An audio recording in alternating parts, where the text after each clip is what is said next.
what was happening was when it was my turn to present at the networking event about what I did, people were like, yeah, you have a business. Yeah, aging parents. But why are you making money?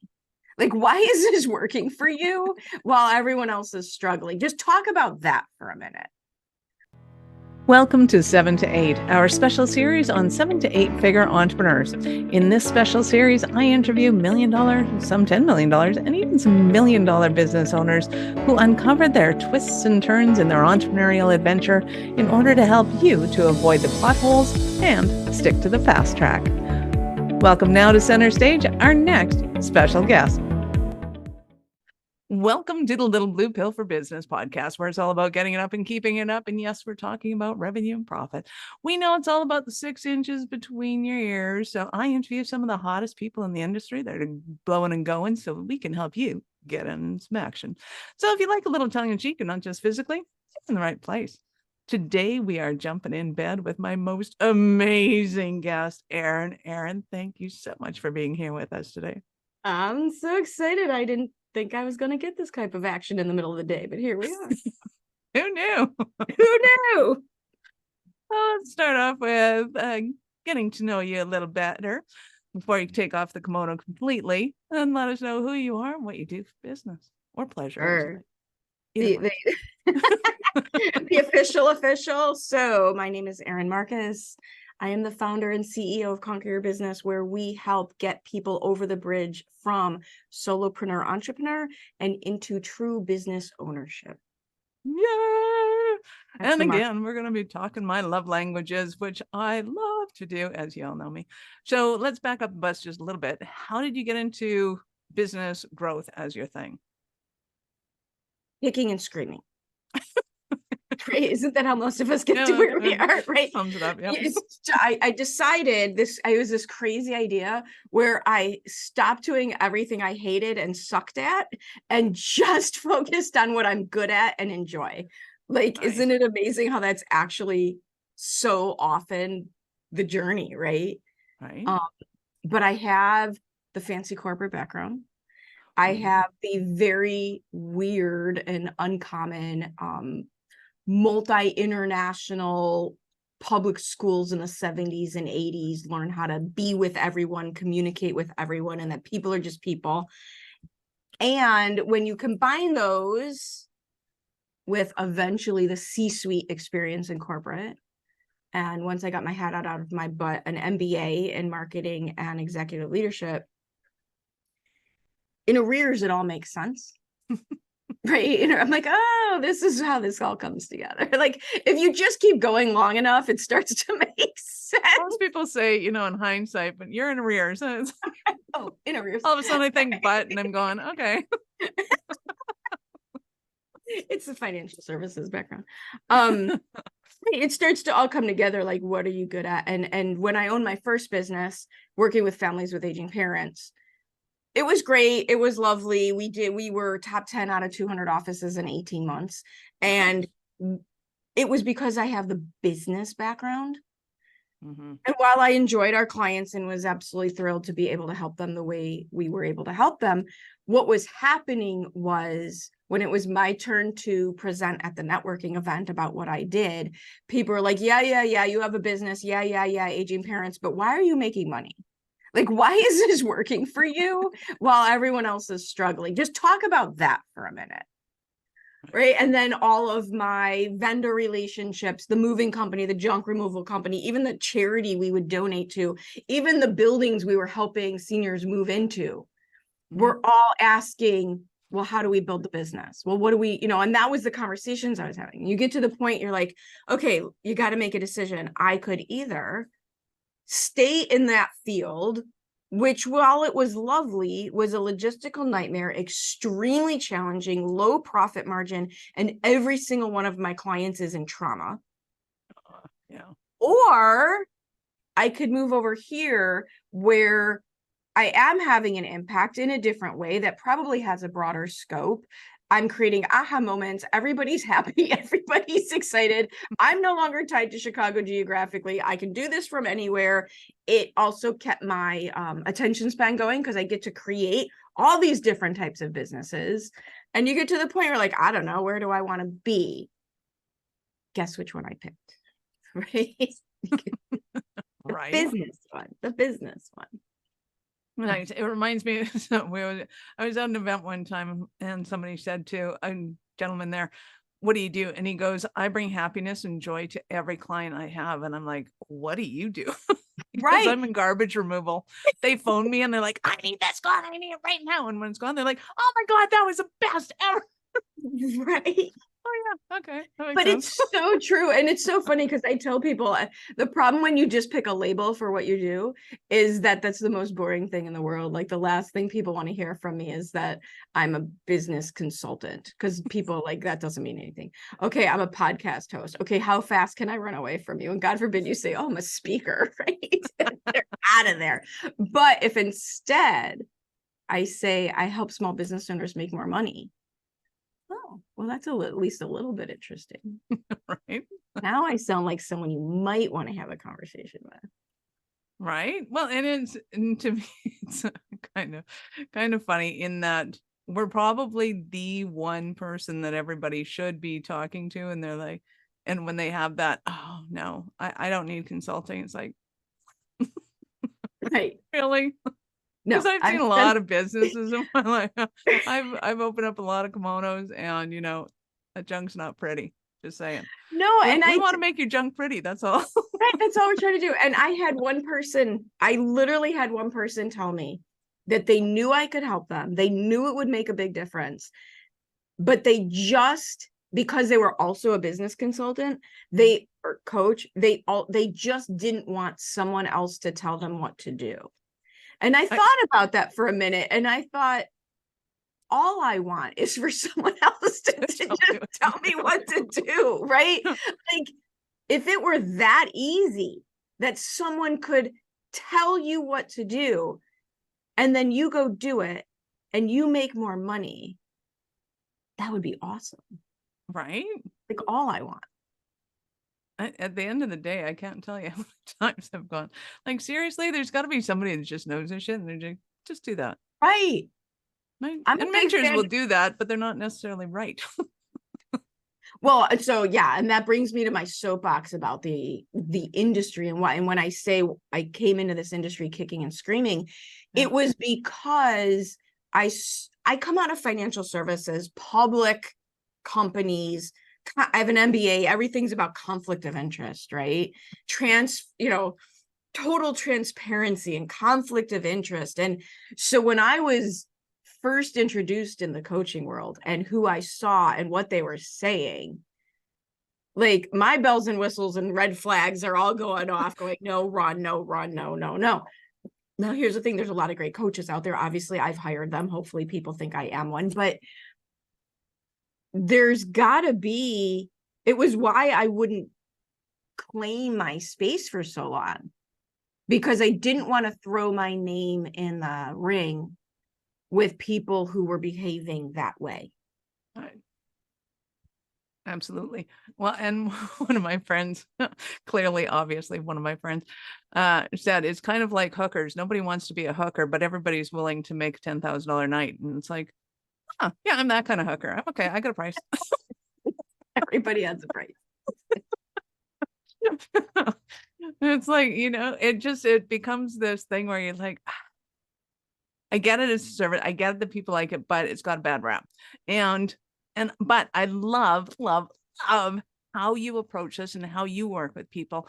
So why don't you give our poor peeps who's trying this conversation an insight to kind of how do you operate and what makes you different? Well, so starting with what I don't do and the kicking and screaming part 2, rallying against what I call one size fits all, soon to be obsolete Insta tactics. Right? Like there's right?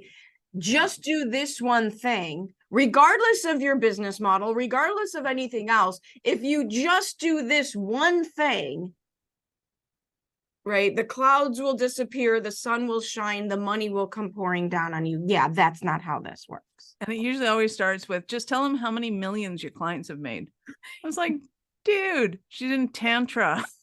Right? And I keep getting these people going, well, just do this thing like that. I just need a funnel. I just need this thing. And it's like, dude, Oh, that's like saying that what they're selling is like, I can use that formula to sell tomato soup. right. And they're like, well, no, it's not the same. Yeah. Well, and I had one client. She had a very interesting, very, very niche business. 80% of her business was from referrals from a particular channel, and the other was government contracts.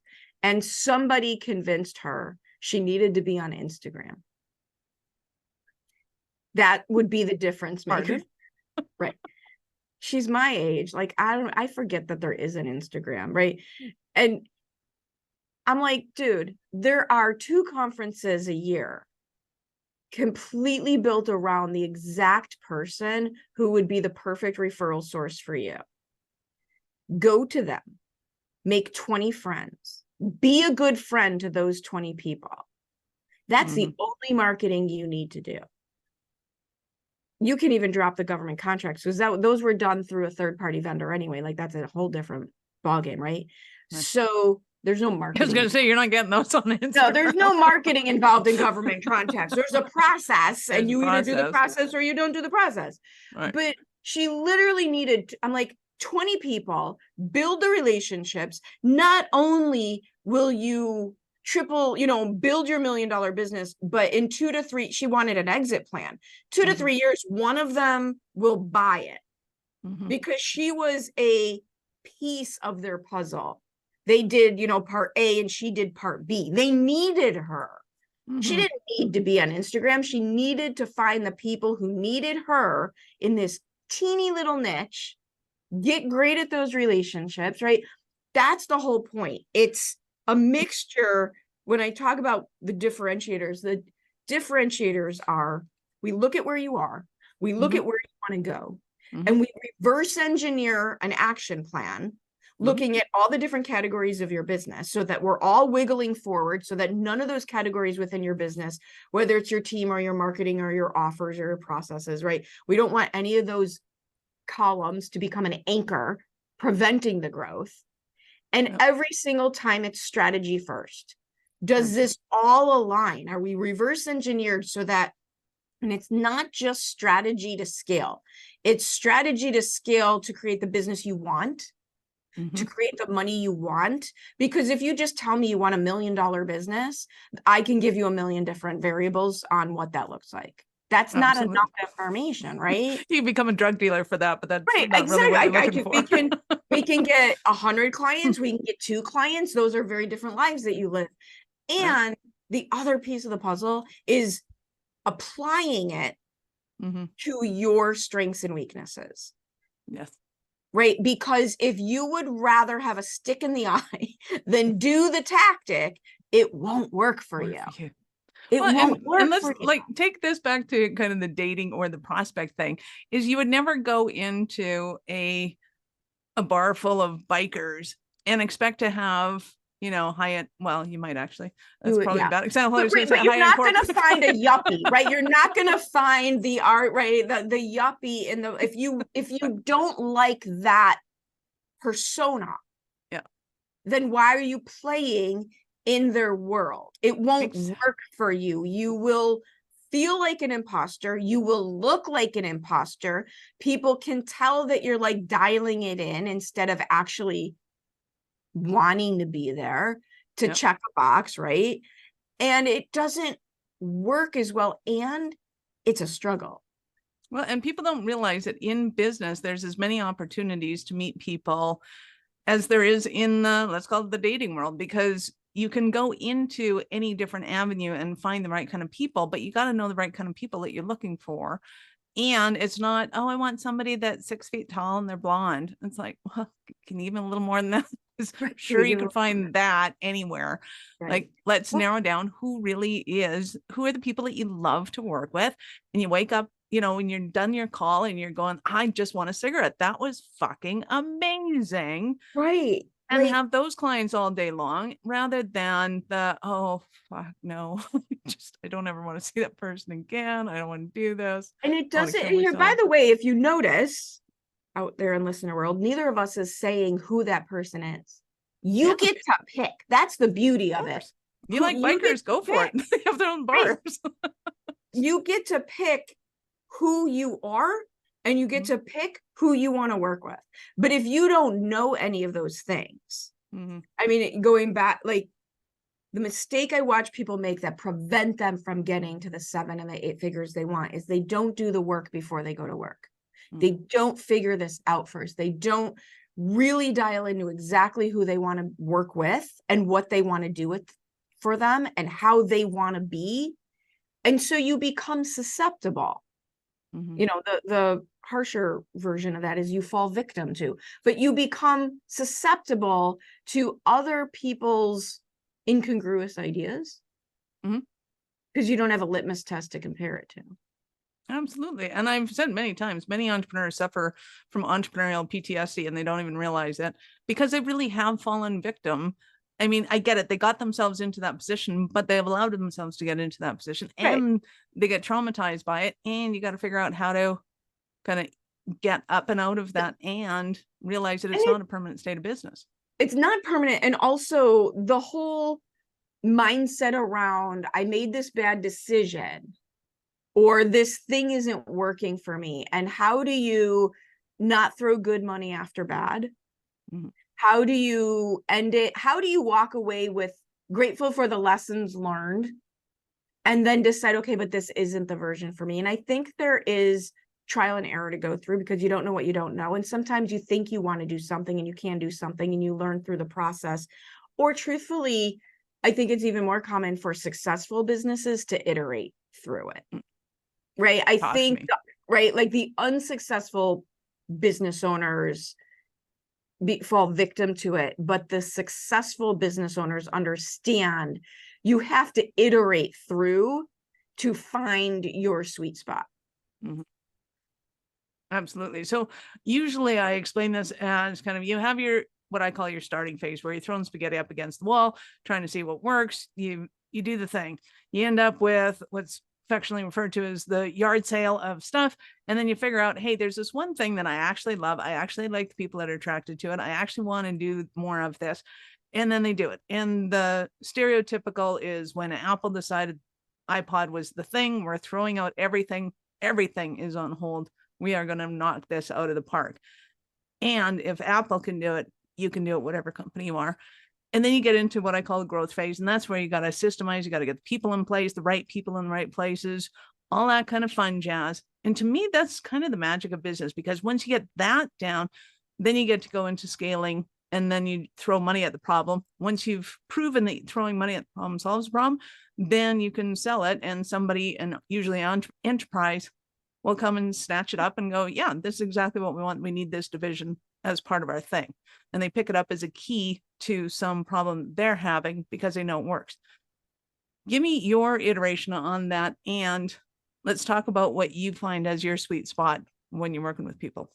I think the very, very important piece is the testing and tweaking and tracking. So I absolutely agree with you. I think the mistake people make in that process is they become myopic about their offer. So for example, if we stick with Apple and they figured out the iPod was the thing that they were going to put all their energy and effort and money behind, and they couldn't make it go, now you're throwing good money after bad. What worked, so people don't do enough tracking and analysis of what worked and what doesn't work to allow them to prevent, and I God help me, I don't want to use this word, they don't pivot in time. They don't iterate in time. There's things in your business that are leading indicators of problems. And when you become too myopic, like you picked your thing, right? This is my thing. This, I'm going all in on this thing. It meets all the requirements. I'm going all in. But the market is never static. So if you don't stay out in front of the information you're receiving, you forget or you lose sight of the fact that that worked for a moment. Like, and these are just as popular. That's the Blockbuster example, right? Yeah, That's the Blockbuster example. They were onto something. They figured their niche. They were onto it. The market changed around them, and they ignored dropped the ball. it. Right. I love this show because we can say fuck, but we can't say pivot. Hey, I totally agree with you, right? Somehow we're gonna have to coin a word that means just fuck it. Just fuck it. Next. Screw this, I'm out of here. Blowing it up. No, totally. I'm fucking completely, just kind of a little bit. You just want to pivot. Can't say that though. No. Awesome. So I think this is an important part, because a lot of times I see businesses, especially businesses with longevity. They've been around since the 60s, the 70s, 80s, whatever it is. And this whole notion, like they've changed direction somewhat ish based on the market, and because you had to, right? You couldn't go from the 70s into the 80s without having done I did that. Just personally. It was very different. I'm not saying you had to do acid, but you had to do a little something to be able to make that work. And now with technology, let's take the Blockbuster example, or Kodak was almost exactly the same thing. Is that they taken the notion of what they did, and in the case of Kodak, it was, we create memories that last a lifetime. Okay, so you're creating the memories last a lifetime. We're making them last a lifetime. And had they stuck on that, technology would have been a moot point. I don't care if you have a cassette. I don't care if you have a CD. I don't care if you have, how many iterations of they hardware forgot their outcome. Right. What happens when you watch the Blockbusters, the Kodaks, when you watch the failures, the number one thing you can see them do is they change their focus from highlighting and prioritizing the outcome they want to provide, and switched it to the process that they use to do it. And nobody buys your process. Nobody cares. Nobody cares. I learned that. Right. They don't buy when your I ran modality. A tech company. Right. They don't buy your modality. They don't buy your process. They buy your outcome. So in my own business, which is 4.5 years old, I've iterated 3 times. And I'm now just made some big decisions for next year, which will be my 4th minor iteration. But the outcome I provide has never changed. And if you want to look in your small business world, especially in the service professional world, especially in the coaching and consulting world, if you want to look at who's successful and who's not, it's the people who have iterated pieces, but never their outcome, because there's a longevity that's required. Shit just takes some time. And if you keep dumping and running instead of measuring and tweaking and focusing and measuring and tweaking and focusing, always pointing in that right direction, that outcome-based direction. If you keep bailing too soon, I use visuals for a lot of things. So this is my visual, right? Here's my little analogy / visual. You want bumpers in your gutters, right? We got to put bumpers in your gutters to keep you from falling off the cliff. And on one side, you have giving up too soon. And on the other side, you have throwing good money after bad. So the goal is to put bumpers in your gutters so you don't fall off the sides of either of those scenarios. Now, the trick is there's a pendulum swinging back and forth between those bumpers. The goal is to get those bumpers as close as you can together so that when the pendulum hits you, it doesn't hurt that bad. There's not a lot of momentum. It's kind of like a mixture between bowling and Wipeout, if you've ever watched the show, right? Like, can we make those two sides of the equation close enough together so you can wiggle your way forward? Because it's not a straight line. You wiggle your way forward. You kind of swing back and forth. And the more narrow you can get that pendulum swinging, the less painful it is when it slams up against you. Exactly. Well, and too, when I first got into business, learning kind of business acumen was the thing. I needed to learn some business acumen because I didn't have it. I can talk about a piece of electronic equipment. I can sell you the electronic equipment, but to run the business of having an electronic business, was totally different. Different. And then I realized, okay, it's really quite simple. And I, of course, simplified it to the nth degree. Was you need marketing, you need sales, you need fulfillment, period. and then we, as a business grows, we complicate those three things until they are the extent of which they are. But I think until you find yourself facing in an entirely different direction, you're not sure how you got there. Exactly. Yeah. And if we can keep our eye on those things and go, okay, what are we doing in those areas? And can we simplify them and keep up with modern technology, right? Marketing going from I put a sign up to I put an ad in the newspaper to I had a Google ad to I have, whatever the next iteration of that thing is. Now doing dances on TikTok. No. No, it's not that show. Unless you have the kind of business we were talking about earlier. Well, and even that, I mean, it's kind of funny because we now have TikTok has been let's talk about that for 1 second, has been one of those things. I'm like, I am not twerking. I don't give a shit about dancing. I'm not doing this thing. I don't care why you're watching that video. I don't ever want to be a part of whatever it is that's going on that. And it's way too easy for me to slip down that slippery slope as it is with that podcast called Little Blue Pill. Let's get that straight. Well, and turns out that some of the episodes of the podcast that we're putting out there are the thing that's getting us the traction on TikTok. And absolutely. And I understand now that it's I was at a business expo in downtown Chicago and TikTok had a booth. Wow. That's kind of impressive. Yeah. I mean, and they have consultants who will go out and teach you how to use TikTok for business. Well, and they're really good about making sure that you're seen, which seems so anti. Well, here's the thing. Like, if you look at YouTube versus Facebook versus Google, right? And TikTok, the algorithm and LinkedIn, like what you're trying to do, going back to the marketing, is how does this algorithm work? How does this searchability work? And it's the reason why Google ads are more expensive than Facebook ads. It's the reason, like, there's a method to it. And TikTok has done a magnificent job of, hashtag book talk, hashtag fluffy cows, which is my personal favorite. Fluffy cow. Oh yeah. Like, I'm completely obsessed. Like, TikTok is I don't work on TikTok at all. So it's my escape. And my algorithm knows it's fluffy cows.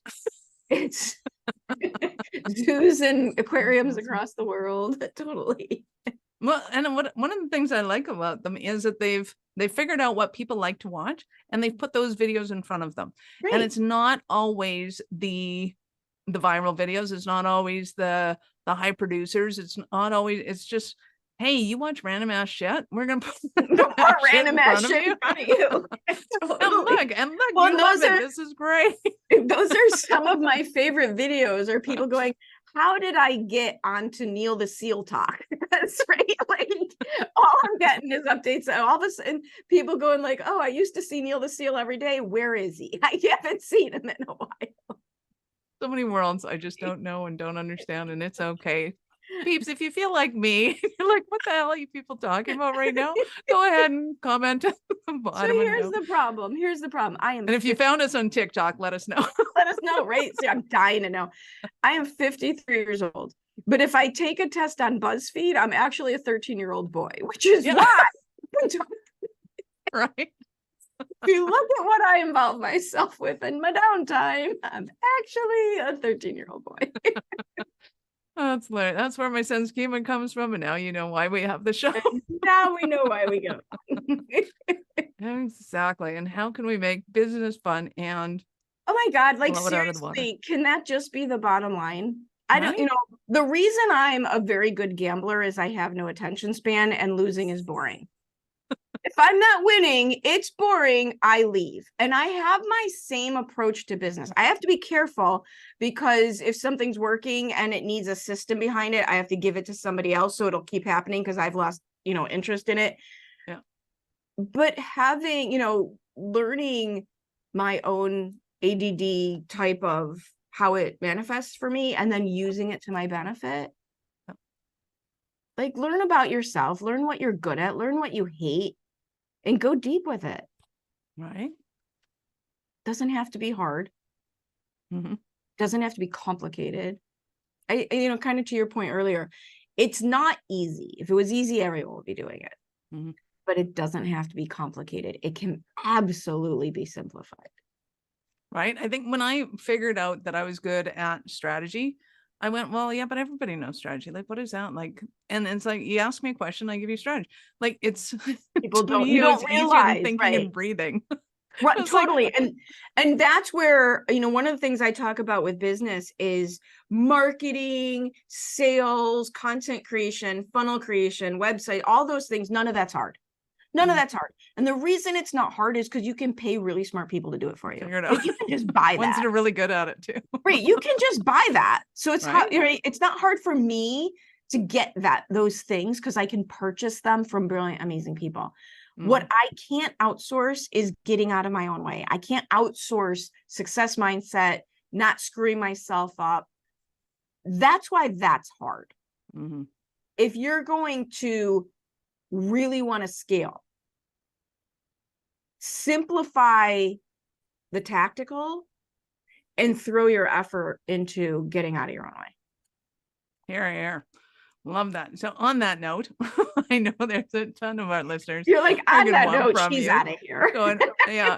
At that point, that's a mic drop, people. You need to go and talk to Erin. So we will teach you how to go and talk to Erin in 1 second. So I know our listeners are going to want more from you. How did they propose? Why?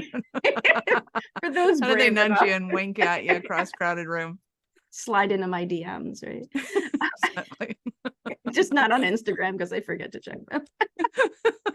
Slide into TikTok. or TikTok because that's just for the fluffy cows. No, I'm not hiding. It's Erin Marcus. I am everywhere under Erin Marcus. MARCUS.